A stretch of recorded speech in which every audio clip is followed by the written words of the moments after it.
asyhadu anna Muhammadan abduhu wa rasuluh. Sesungguhnya Nabi sallallahu alaihi wasallam menyebut di dalam hadis, al-mu'min al-qawi khairun wa ahabbu ila Allah min al-mu'min al-dha'if. Beriman yang kuat lebih Allah Subhanahu wa taala cintai dan lebih baik daripada orang-orang beriman tetapi dia lemah. Kataan kuat di dalam hadis ini sangat luas pengertian ataupun cakupannya. Merangkumi kuat dari sudut fisikalnya, juga merangkumi kuat dari sudut cara berfikir, idealnya, kecerdikannya. Jadi bila kita berbicara tentang ideal kecerdikan sebagai seorang yang beriman, mudah-mudahan insya-Allah hadirin tuan-tuan dan puan sekalian, kita juga perlu bijak dalam memilih amalan yang kita lakukan. Bijak dalam memilih sesuatu yang kita akan laksanakan. Kalau kita nak berniaga, kita nak cari perniagaan yang cepat kita mendapat keuntungannya, dan keuntungannya besar. Kalau kita ingin berkahwin, kita nak cari pasangan yang boleh memberikan kebaikan, manfaat dalam kehidupan kita.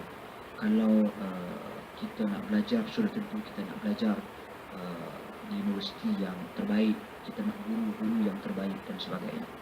Demikian juga dalam kita beramal. Kadang-kadang manusia lebih suka amalan yang complicated, yang susah, yang payah, yang banyak, yang panjang dan sebagainya. Akan tetapi dia kurang meneliti tentang kualitas ataupun kualiti amalan tersebut. Nabi sallallahu alaihi wasallam dalam Al-Quran, bahkan dalam hadis Nabi SAW, banyak amalan-amalan yang sedikit akan tetapi ganjaran pahalanya cukup besar. Banyak semua. Tapi benda ni orang kurang cari, orang kurang teliti.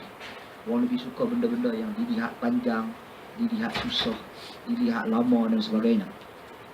Sebagai contoh, kita ambil sebagai sedikit peringatan dan secara ringkas pada pagi ini, hadis yang saya tak sempat sebut semalam, yang terakhir dalam Sahih Al-Imam Al-Bukhari.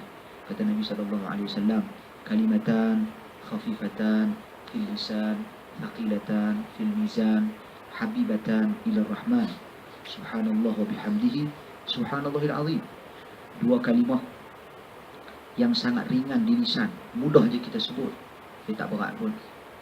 Akan tetapi di timbangan neraca al-mizan kelak, ia merupakan kalimah yang sangat berat timbangannya, maknanya pahalanya sangat besar.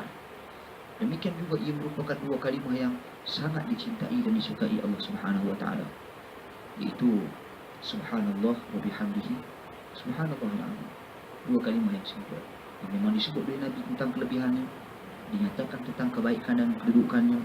Dia di sisi Allah Subhanahu wa taala berat di timbangan, ringan di lisan. Saya kira tidak boleh menjadi satu alasan bagi setiap muslim untuk meninggalkan daripada beramal dengan lafaz ataupun zikir seperti ini. Jadi muslim yang bijak ataupun mukmin yang bijak memilih amalan yang mana kalau dilakukan ganjaran pahalanya lebih besar. Muslim yang bijak ataupun mukmin yang bijak, kalau dia nak berniaga, sudah tentu dia nak mencari perniagaan yang mendatangkan keuntungan yang besar dengan bermodalkan modal yang sedikit. Wallahu a'lam. Assalamualaikum warahmatullahi wabarakatuh.